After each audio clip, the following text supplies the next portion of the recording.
Bonjour à tous et bonjour à toutes. Aujourd'hui, dans notre émission Un moment pour soi, nous recevons Michel Bruel, maître praticien hypnose, coach en préparation mentale. Bonjour Michel. Bonjour Sylvie. Pouvez-vous nous parler de votre parcours et ce qui vous a conduit à devenir thérapeute? Alors, ma reconversion s'est faite après le Covid. Je suis revenu en France car j'étais professeur de kitesurf à l'étranger pendant à peu près 13 ans avant le Covid. Au Covid, je suis en France. J'ai commencé ma reconversion. J'ai d'abord commencé une formation de coaching professionnel, RNCP. Et en fait, ça me suffisait pas au niveau des outils et de l'accompagnement. Moi, mon truc, c'était vraiment le sport. Donc, je suis allé chercher une formation de préparation mentale qui était vraiment typé sportif. Ça me convenait énormément, mais j'y voyais quand même des petites limites. Donc, suite à ça, j'ai fait plus formation en PNL. Et après, j'ai fait le cursus de formation en hypnose ericksonienne pour à chaque fois aller au niveau maître praticien.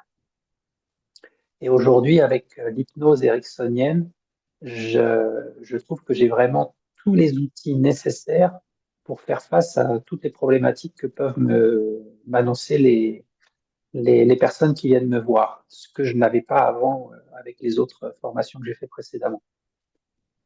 D'accord. Alors l'hypnose, c'est toujours un petit peu énigmatique. Quelle est la différence Ouais, entre l'hypnose de spectacle et l'hypnose thérapeutique que vous pratiquez? ouais. Très bonne question. L'hypnose de spectacle, pour moi, elle est dangereuse. Un, parce que la personne sur scène va vous faire perdre le contrôle. Il prend le contrôle sur vous et il vous fait faire n'importe quoi de façon à faire rire tout le monde.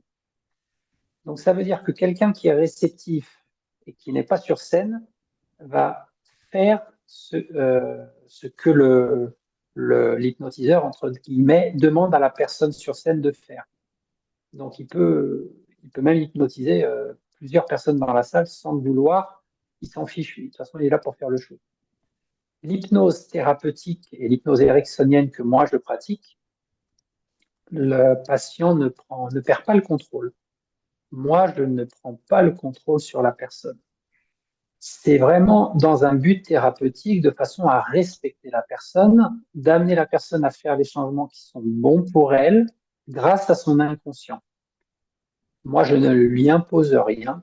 Je vais au terme des protocoles à chaque fois, comme si j'avais un échange avec l'inconscient de la personne.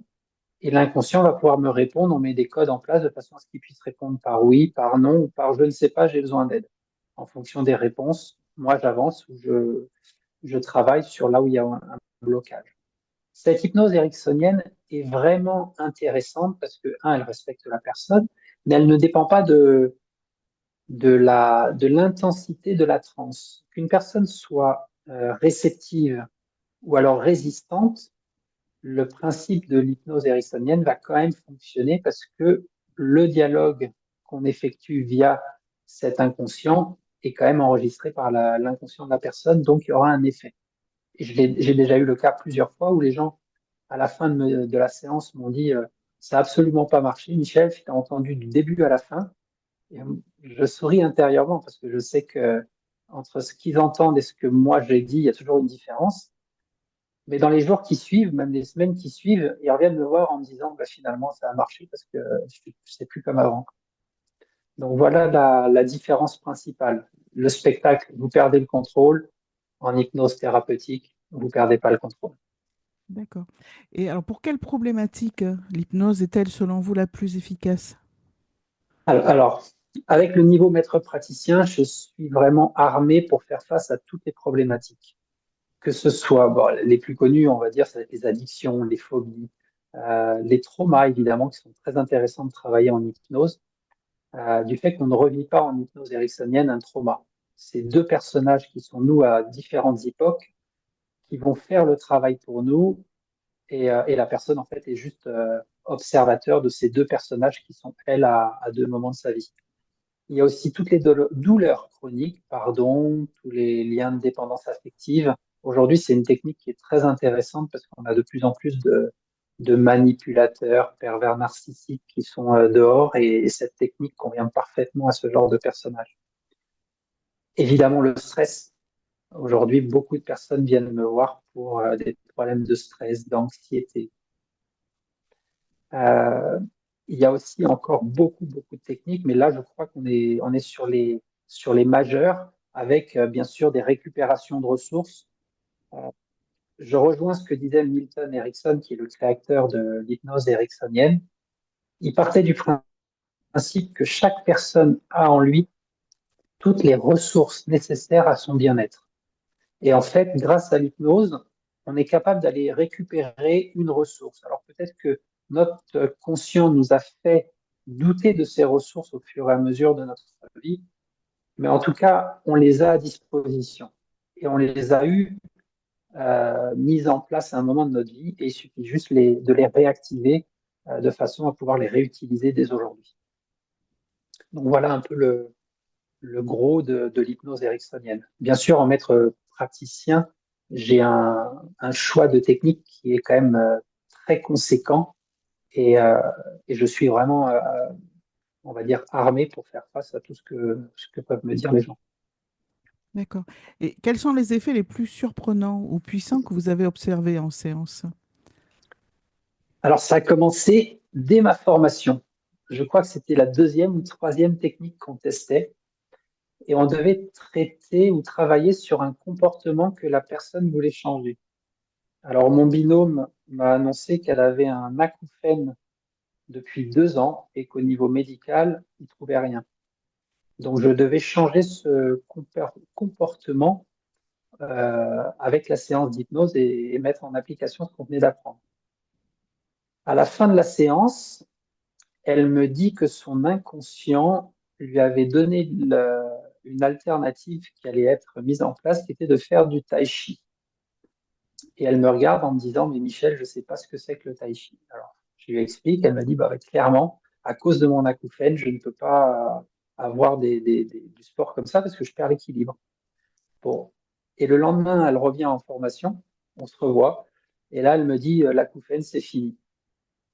Donc, en fait, alors moi, j'ai pris conscience, on va dire, du pouvoir et de la puissance de l'hypnose ericksonienne à ce moment-là. Les plus gros changements et effets ne se font pas pendant la séance en hypnose, mais se font dans les jours qui suivent, voire même les semaines qui suivent la séance. Où là, les personnes vont revenir en me disant, bah, il y a ça qui a changé, il y a ça qui s'est débloqué. Des fois même, ils ne se rendent pas compte eux-mêmes. C'est vraiment leur entourage qui va leur faire prendre conscience, bah, tiens, t'as vu, t'es plus comme avant, t'es plus calme, t'es plus ci, t'es plus comme ça. Et eux ne s'en rendent pas forcément compte parce qu'ils n'ont pas l'impression d'avoir changé, c'est toujours eux-mêmes. Donc voilà. D'accord. Alors, je vois aussi sur votre carte de visite que vous faites de la préparation mentale. Tout à Quels sont fait. les outils que vous utilisez? En préparation mentale, on va travailler beaucoup avec de la visualisation, de la respiration. La visualisation, pourquoi? Parce que notre cerveau ne fait pas la différence entre un événement vécu, réel, et un événement imagé qu'on va créer dans notre tête. Donc en fait, l'avantage de la préparation mentale, c'est que au lieu d'aller répéter un geste 100 fois, 200 fois dehors en conditions réelles, c'est fatigant, ça demande du temps, de l'énergie, et des fois même on n'est pas capable, du fait des conditions physiques, d'aller faire cette répétition. Là où la préparation mentale va être intéressante, c'est que on peut le travailler chez soi. Ça prend peut-être 15-20 minutes de façon à travailler le geste ou la séquence ou ce qu'on a besoin de travailler à ce moment-là. On peut le travailler mentalement, visuellement. Et là, on peut le faire autant de fois qu'on veut par jour parce qu'il n'y a pas de dépense énergétique et ni physique, ni même musculaire. Donc, on a une récupération qui est instantanée. On est tout de suite au point. L'autre avantage de la préparation mentale, c'est de savoir utiliser et optimiser tous les temps morts qu'on peut avoir dans la journée de façon à récupérer au plus vite, de façon à être prêt pour se réentraîner ou continuer notre vie de tous les jours. Après, la gestion la préparation mentale, on travaille aussi sur la gestion du stress, la confiance en soi, les, euh, les travails de concentration, ne pas se laisser perturber par rapport à des événements ou du parasitage extérieur qui, des fois, peut nous déstabiliser. Donc, tout ça, c'est des petits outils qui vont nous aider dans, dans la préparation mentale. Moi, je dirais plus que la préparation mentale, on agit sur les conséquences de plusieurs problématiques. Là où l'hypnose et même la PNL vont être intéressantes, la programmation neurolinguistique, c'est qu'on va très souvent aller chercher l'origine et la cause de la problématique. Pourquoi elle a été mise en place de façon à la débloquer dès le départ pour qu'après la conséquence soit très facilement euh, travaillable. Voilà. Et là, la préparation mentale est hyper efficace si on a en plus libéré les causes au préalable. Et principalement, vous travaillez plutôt avec des sportifs, des artistes, je sais pas, des retraités, des étudiants? Alors, la préparation mentale ou l'hypnose s'adresse à tout le monde. C'est vrai qu'aujourd'hui, la préparation mentale, on en entend beaucoup parler pour les sportifs de haut niveau, surtout après les JO de Paris. Beaucoup d'athlètes nous ont évoqué qu'ils faisaient appel à des préparateurs mentaux.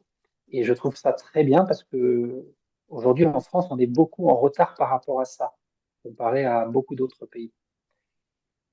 Pour l'instant, moi, je travaille avec des sportifs sur la préparation mentale et aussi des étudiants.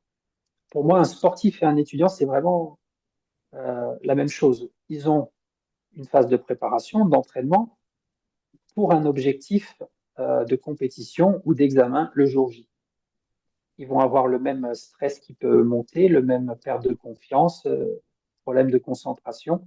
Et tout ça, il faut arriver à recadrer et retravailler pour que le jour J, ils arrivent dans les meilleures conditions en étant complètement conscients de leurs capacités, mais aussi relâchés pour pas se faire avoir par le stress et que le stress bouffe trop d'énergie. Le stress est stimulant, mais quand on n'arrive pas à le gérer, il va nous bouffer de l'intérieur, nous empêcher de peut-être de dormir, de manger, de faire des choses de façon sereine, là où la préparation mentale et l'hypnose vont nous aider à faire tout ce dont on a besoin de façon sereine, en maîtrise.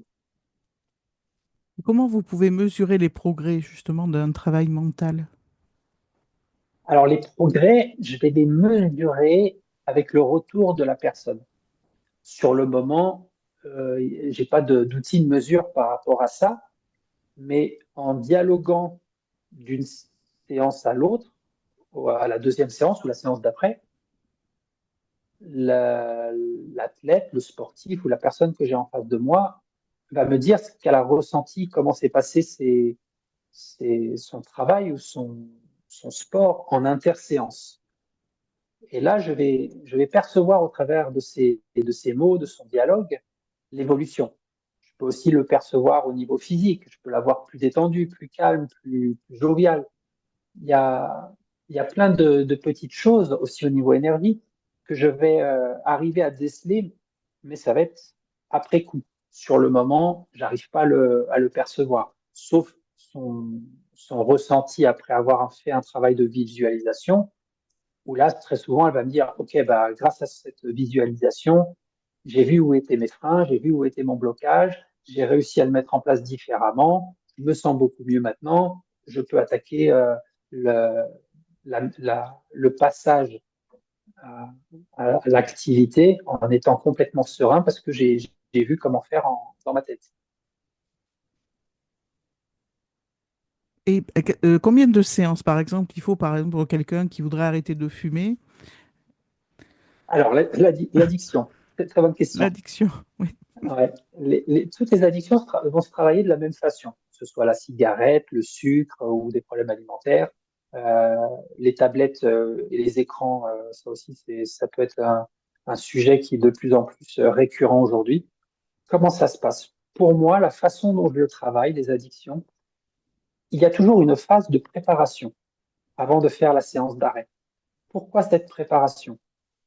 Parce que est une conséquence de quelque chose qui s'est passé dans la vie de la personne. Donc, on va aller travailler l'origine et la cause qui a fait qu'on a mis en place, que la personne a mis en place cette addiction. Alors, ça peut être travailler avec des techniques, peut-être des traumas, gestion du stress, manque de confiance, des liens d'appartenance. On a mis en place cette addiction parce que bah, dans la famille, tout le monde fumait et quand on était petit, bah, fumer, c'était appartenir à cette famille. Ça peut être du transgénérationnel, ça peut être plein de techniques différentes qui vont faire qu'elles sont nécessaires de travailler avant de faire la séance d'arrêt. Toutes ces techniques, en fait, dépendent du vécu de la.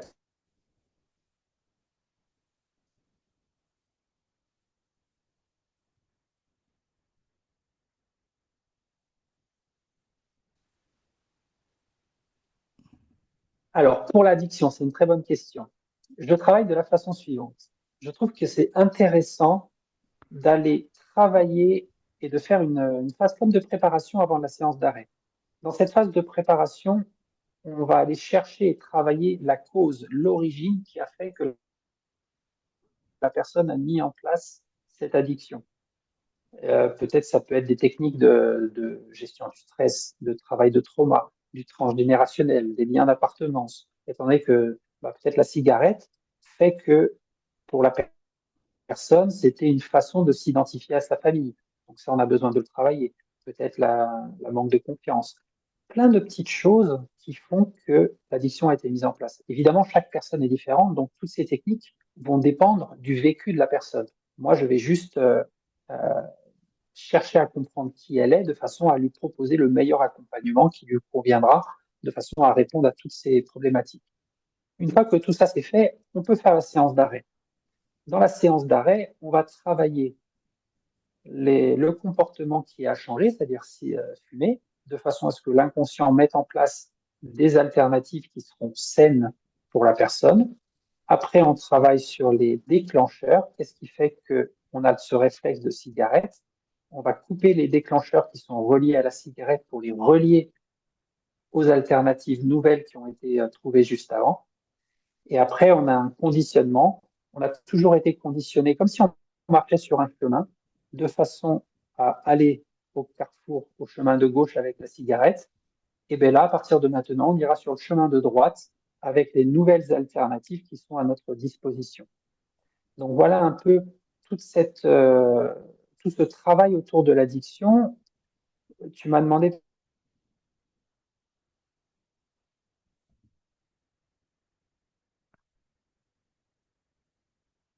je dirais qu'il faut compter en moyenne peut-être.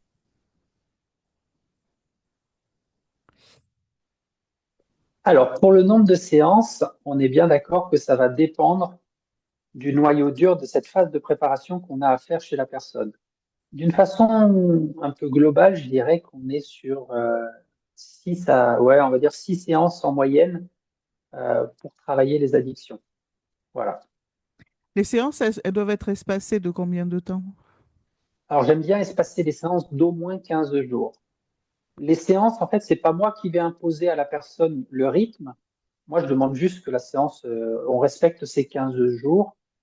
Mais si la personne veut faire toutes les 3 semaines, tous les mois ou plus, c'est complètement OK pour moi, il n'y a pas de souci. Ça, c'est la personne qui décide. Moi, je n'impose rien. Ok. Alors, une autre question, quel regard vous portez sur la complémentarité entre les approches énergétiques et les approches scientifiques? Et ben, je trouve que c'est hyper intéressant, c'est hyper complémentaire. Euh, que en fait, moi déjà, je travaille très souvent avec une énergéticienne magnétiseuse, Joanne Caballero, qui travaille dans le cabinet à côté du mien. Et je trouve que des fois même sur une problématique, oui, on peut le travailler avec l'hypnose, mais le côté énergétique va être hyper intéressant et complémentaire de façon à débloquer complètement le blocage qu'il peut y avoir sur une personne. Après, toutes ces approches scientifiques, ben, elles sont mesurées, il y a des études qui sont là qui relatent les bienfaits ou les limites qu'on peut avoir. Et donc, c'est hyper probant. On peut pas aller contre la science des fois, hein. Mhm. Et alors, quel mythe ou quelle idée reçue aimeriez-vous déconstruire dans votre domaine? Alors, le mythe par rapport à l'hypnose, Oui. comme quoi ben, les gens perdent le contrôle, dorment. vont dire des choses qu'ils n'ont pas envie de dire. Et tout ça, en fait, c'est faux. Du fait de l'hypnose ericksonienne, tout ça, ça peut être complètement vrai dans l'hypnose de spectacle. C'est pour ça que je dis aux gens, très attention quand ils vont voir un hypnotiseur dans les foires, dans les spectacles ou autres, c'est qu'ils ne savent pas où ils vont, quoi. En thérapie, on est là pour le bien-être de la personne. On fait attention à tout ça. Donc, encore une fois, en hypnose, on ne dort pas. C'est vraiment un état de relaxation profonde. Vous écoutez ma voix sans vraiment écouter. Vous êtes là sans vraiment être là. Ben, peut-être des fois, vous allez entendre quelques mots et puis partir dans vos rêves. Et puis revenir, entendre quelques mots. Puis comme vous n'avez pas entendu le début de la phrase, vous comprenez pas, puis vous repartez dans vos rêves. C'est vraiment un peu cet état de je suis là, je suis pas là. C'est très agréable d'ailleurs. Euh, vous dormez pas, vous perdez pas le contrôle. Je ne vous fais des choses qui ne sont pas OK. Il y a des techniques où vous pouvez parler en hypnose, pas toutes, certaines, mais à partir du moment où vous allez parler, c'est pour exprimer quelque chose de bon pour vous, c'est pas pour exprimer quelque chose qui est enfoui et caché. Combien ça dure une séance justement d'hypnose? Alors, le rendez-vous, moi, je le cale à peu près une heure et demie de rendez-vous, mais je mets la personne en état de transe pour l'hypnose environ allez, 40 minutes. D'accord. Est-ce que vous avez un rituel ou une préparation personnelle, vous, avant une séance? Alors, absolument pas. La seule préparation au rituel que moi je vais avoir, c'est faire du sport. Faire du sport le matin, j'ai besoin de ça pour recharger mes batteries. Et j'aime bien aussi faire une micro-sieste avant d'attaquer toutes mes journées de travail d'après-midi, de façon à arriver, on va dire, complètement calme pour, euh, pour écouter et parler avec mes patients. D'accord. Est-ce que vous avez un site internet? Vous pouvez nous donner vos coordonnées, site internet, Instagram. Tout à fait. Tout à fait. Alors, Internet, c'est www.hypnose-mental64.com.